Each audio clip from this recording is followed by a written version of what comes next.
Est-ce que ça t'est déjà arrivé d'écouter quelqu'un raconter son histoire, puis de ressentir une émotion tellement familière que tu avais l'impression qu'il parlait de toi? Comme si, à travers ses mots, c'était un peu ton propre vécu qui refaisait surface. Pas forcément la même histoire, non, mais la même émotion. Puis là, sans prévenir, le fameux « moi aussi » te traverse. Ce lien-là, ce reflet inattendu qu'une histoire peut créer, c'est ce qu'on appelle l'effet miroir. C'est le moment où une histoire devient un reflet, un déclencheur, un lien invisible mais puissant. Et aujourd'hui, je te montre comment, toi aussi, tu peux faire vibrer ton audience avec ce genre de récit. Bienvenue dans un nouvel épisode d'À ta couleur.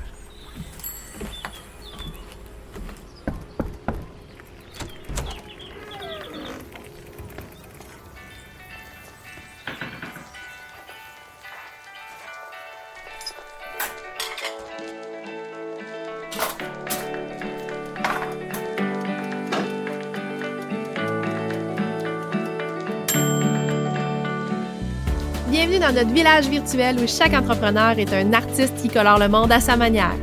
À ta couleur, c'est le rendez-vous où on jase de storytelling puis de personal branding, mais avec une twist. On le fait au service des petites entreprises locales. Ici, on célèbre l'unicité. Chaque entrepreneur que je reçois a réussi à enflammer les réseaux sociaux avec son histoire puis sa personnalité unique en son genre. On va décortiquer comment ils ont réussi à tisser des liens solides avec leur communauté, à créer un impact majeur puis à forger une marque qui leur colle à la peau. Que tu sois à la tête d'une petite entreprise locale ou que tu sois un solopreneur, ici c'est ta nouvelle maison puis il y a une place pour toi dans notre village. En solo ou entre voisins, la porte s'ouvrira à des invités ou même à des figures locales qui ont réussi à faire de leur entreprise ou de leur petit coin de pays le nouveau point de rendez-vous de la communauté. Alors rentre, fais comme chez toi et laisse-toi inspirer. Salut à toi, bienvenue dans un nouvel épisode d'À ta couleur. Aujourd'hui, j'ai envie de te parler d'un phénomène fascinant qui va totalement changer la façon de raconter ton histoire et j'ai nommé l'effet miroir.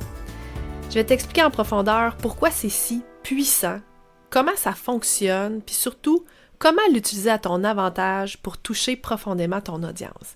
Mais juste avant, laisse-moi te dire une chose. L'énergie du printemps est officiellement là, même si encore hier, plusieurs écoles étaient fermées dans ma région à cause du fameux verglas. On est en avril. Ben là, on est en avril aujourd'hui, mais hier, on était le 31 mars, tu sais. Il y a toujours une fameuse tempête fin mars, début avril, là. J'espère que c'était la dernière. Mais tout ça pour te dire que je la sens, moi, cette énergie-là, celle du printemps qui arrive, du renouvellement, de la croissance, de la créativité, je dirais même du mouvement. Puis ça tombe bien parce que je suis présentement en pleine préparation du lancement de mon tout premier petit produit propulsé par l'intelligence artificielle qui s'appelle le filon. C'est quoi le filon? Ben, c'est un petit produit à moins de 100$ que j'ai conçu pour t'aider à trouver les pépites de ton histoire puis à les transformer en contenu puissant, humain et engageant.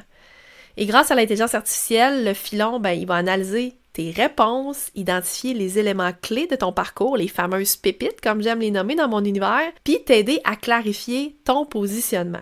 Il va y avoir un webinaire le 16 avril. Puis si t'es curieux, curieuse, je t'invite à t'inscrire dès maintenant via le lien dans les notes de l'épisode parce que tu vas non seulement être parmi les premières à découvrir le filon en exclusivité, mais aussi avoir accès à une démo en direct du processus, puis ben, profiter d'une dose de motivation, je l'espère, puis d'inspiration, pile au bon moment pour nourrir ton contenu printanier.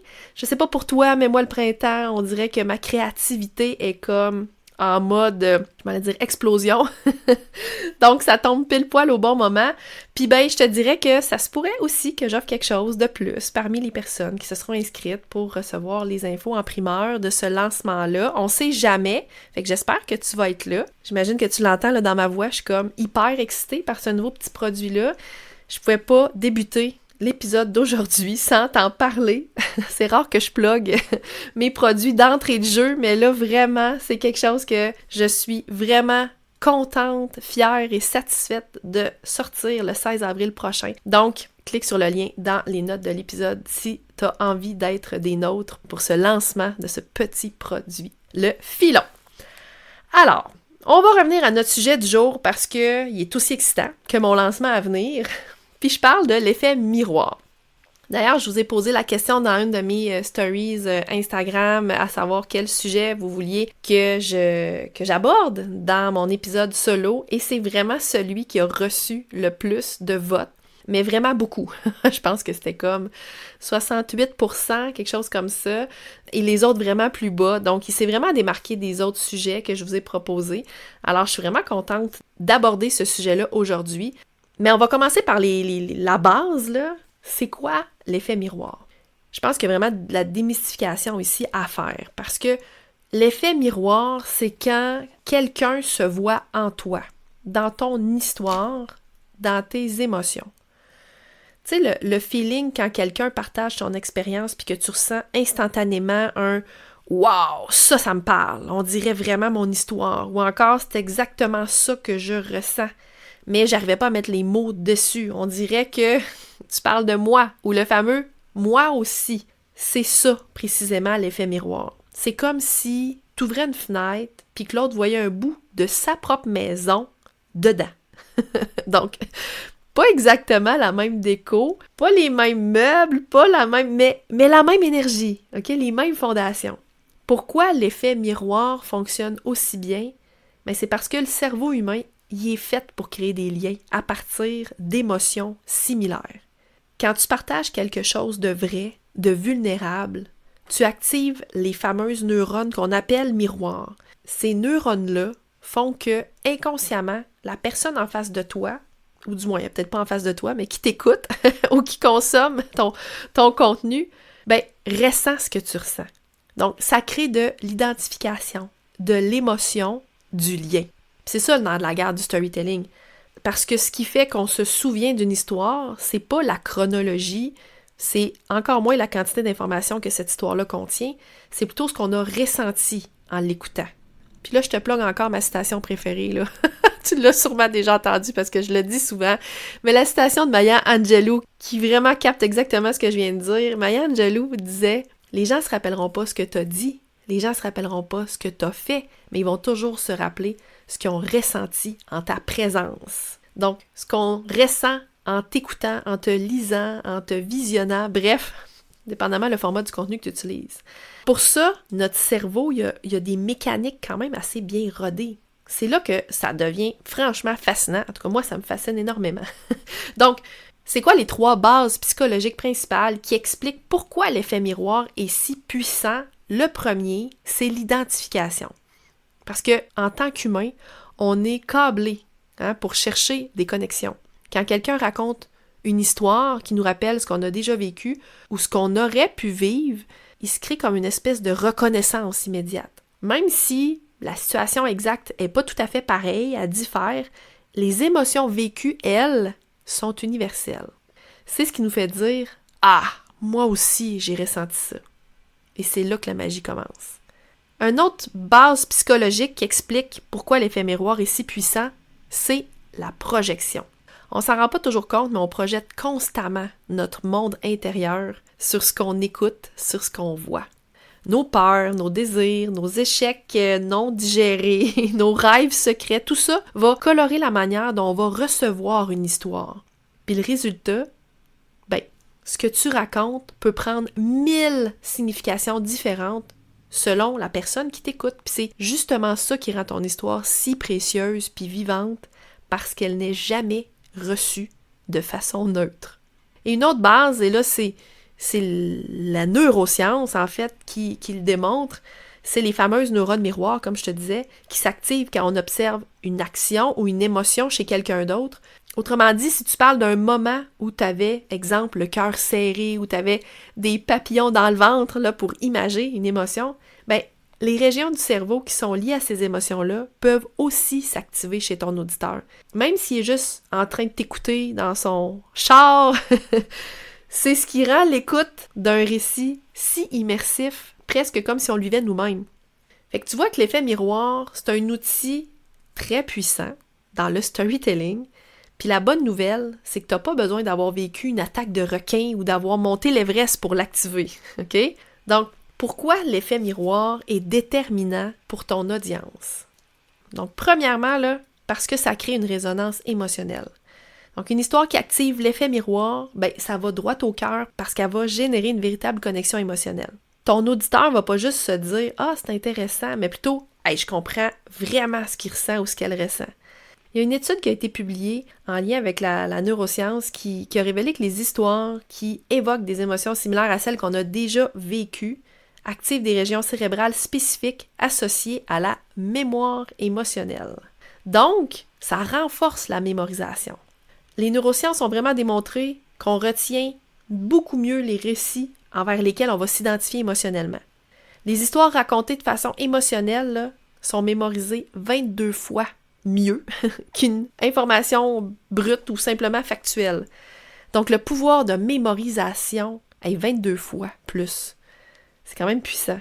Puis ce que ça fait aussi, l'effet miroir, ça a le potentiel de générer de l'engagement très fort. Donc, quand quelqu'un s'identifie à ton histoire, ça lui donne envie d'interagir. Parce qu'elle a l'impression que tu parles d'elle. Donc, ça peut se traduire par, sur les médias sociaux, des commentaires, des partages. Ça peut se traduire aussi par des achats, si tu es entrepreneur, par des ventes. Donc, tu as sûrement déjà entendu, l'émotion pousse à l'action. C'est justement de ça dont je te parle.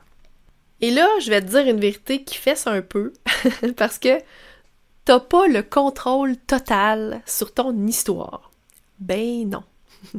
Parce que même si tu choisis tes mots, ton ton, tes exemples, ton audience va entendre ce qu'elle est prête à entendre. Donc, elle va filtrer ton récit à travers ses propres lunettes, ses blessures, ses espoirs, son propre vécu. Ton histoire dépasse largement ta propre expérience. Elle devient collective, utile, vivante. Si tu parles de ton burn-out, il y a peut-être quelqu'un d'autre qui va entendre « Ah, moi aussi je suis fatiguée, j'ai besoin d'une pause. » Si tu racontes ton lancement qui a planté, quelqu'un pourrait entendre « Ah ouais, moi aussi je suis pas toute seule à avoir de la misère ces temps-ci. » Tu sais, c'est beau. C'est beau parce que ça veut dire que ton histoire, elle dépasse ton histoire. Elle devient utile, vivante, partagée. Mais il faut apprendre à jouer avec ça. Puis là, tu te demandes peut-être, OK, ouais, mais concrètement, dans quel contexte, moi, je peux utiliser l'effet miroir? Est-ce que c'est réservé juste aux conférenciers ou, exemple, aux auteurs de best-sellers? Pas du tout. L'effet miroir, on le retrouve partout. Dans la musique. Si tu écoutes n'importe quelle chanson là, d'Adèle, de Stromae, de Jean Leloup, pour nommer que ceux-là, choisis tes artistes préférés, là, c'est pas juste des paroles dans leurs chansons, c'est de l'émotion brute. Quand Stromae chante Formidable ou Papa Outé, il parle pas juste de lui, il évoque des blessures, des manques que beaucoup d'autres personnes peuvent reconnaître. Si je te donne l'exemple dans l'art visuel, une toile abstraite, ça peut éveiller un souvenir. Une photo, ça peut te faire revivre une émotion. Les artistes visuels jouent beaucoup avec l'effet miroir sans le nommer. Dans le cinéma ou dans les séries, un film comme Une étoile est née ou une série comme This Is Us, je sais pas si t'as écouté ça, si j'ai adoré cette série-là. On s'attache aux personnages parce qu'ils nous renvoient à nos propres vulnérabilités, à nos propres histoires de famille, de rêves brisés, de rédemption. Même chose dans la littérature, un roman de Kim Thuy ou même une BD de Guy Delisle, ça peut nous plonger dans une réalité peut-être qui est très éloignée de la nôtre, mais ça peut nous faire ressentir exactement ce que l'auteur ou le personnage ressent. Dans les discours publics, je donne par exemple Brené Brown, que j'aime beaucoup, que j'ai parlé beaucoup dans un épisode aussi sur la vulnérabilité dans ma saison 1, je crois. Donc, quand Brené Brown parle de vulnérabilité dans ses TED Talks ou dans ses conférences, elle raconte pas des exploits hors du commun, elle parle de honte, de peur du rejet, de l'envie d'être aimé. Puis ça, c'est des émotions brutes, c'est des émotions universelles. C'est ça qui fait qu'on se reconnaît en elle. Son histoire, c'est pas juste la sienne, elle nous renvoie à la nôtre. Et là, j'ai le grand exemple à te donner d'une personne que tu connais assurément, Oprah. Oprah, quand elle raconte son enfance difficile, puis elle en a eu toute une enfance difficile, elle, si tu connais pas son histoire, je t'invite vraiment à aller lire là-dessus, c'est incroyable. Quand elle parle de son enfance difficile, sa vulnérabilité touche directement son audience. Même si, je l'espère, la majorité des gens n'ont pas vécu ce qu'elle a vécu, ou en tout cas, du moins, n'ont pas vécu exactement la même chose qu'elle. Pourquoi je dis que Oprah, c'est l'exemple par excellence? Bien parce qu'elle parle de sentiments universels comme la honte, le courage, la résilience. C'est très universel chez l'humain, ces ressentis-là. On le voit aussi beaucoup chez les humoristes. Quand un humoriste va parler de ses insécurités ou de ses travers avec authenticité, bien sûr, on va rire. On va rire, parce que bon, c'est toujours avec une dose d'humour, bien évidemment. Mais pourquoi on rit? Bien, c'est parce qu'on se reconnaît. Même dans la blague, le miroir fonctionne. On voit nos propres maladresses dans leurs histoires. Il y a aussi dans des exemples de storytelling visuel, je ne sais pas si tu suis le compte Instagram Humans of New York, mais ce compte Instagram-là il est devenu un phénomène vraiment mondial. Ça propose un peu des micro-récits de parfaits inconnus de New York. Et c'est des histoires qui touchent parce que ben, c'est des histoires qui exposent une émotion brute, une faille, une vérité. Puis ça, ben, c'est de l'effet miroir à l'état pur. Ici au Québec, on pourrait penser à la chroniqueuse Mylène Moisan, qui utilise consciemment l'effet miroir dans ses articles dans le journal Le Soleil. D'ailleurs, si t'as pas encore visionné ou écouté l'épisode numéro 25 que j'ai eu la chance de recevoir, en fait, j'ai reçu Mylène dans l'épisode juste avant, celui-ci. Donc, si jamais t'as pas eu la chance de l'écouter ou de le visionner, je te conseille fortement de l'ajouter à ta liste d'écoute. C'est un de mes épisodes bonbons avec invité dans cette saison-ci. Et pour toi, entrepreneur, créateur de contenu, comment tu peux activer l'effet miroir? Je te donne quelques petits endroits où est-ce que tu pourrais l'utiliser. Bon, la liste est encore plus longue, bien sûr, mais c'est juste pour t'inspirer. Donc, dans une section à propos, ou dans une section, par exemple, Mon histoire. Comme moi, sur mon site web, j'ai un onglet qui s'appelle Mon histoire. Tu pourrais partager, tu pourrais utiliser, disons, cet effet miroir-là en partageant ton moment de bascule, ton déclic, ton bouleversement, bref, en partageant toutes tes pépites avec émotion. Puis bon, c'est d'ailleurs ça que j'offre avec mon service Pépites d'or, c'est-à-dire la rédaction de ce que j'appelle un récit fondateur, parfait pour se loger d'ailleurs dans cette section-là, Mon histoire ou à propos, entre autres. Tu peux l'utiliser dans une infolette aussi, où tu vas confier, disons, un défi, une peur, toujours de façon authentique, on s'entend, mais utile. Dans un carrousel Instagram qui commence par une émotion ou par une question engageante, là je dis Instagram, ça peut être aussi sur LinkedIn, ou même dans une conférence ou dans une formation, quand tu prends 2 minutes là, pour raconter une anecdote personnelle que tu as bien travaillé, que tu as bien sélectionnée, là, avant d'entrer dans le contenu un petit peu plus technique, là, ça a un gros pouvoir de connexion, puis ça permet parfois, souvent, d'activer cet effet miroir-là.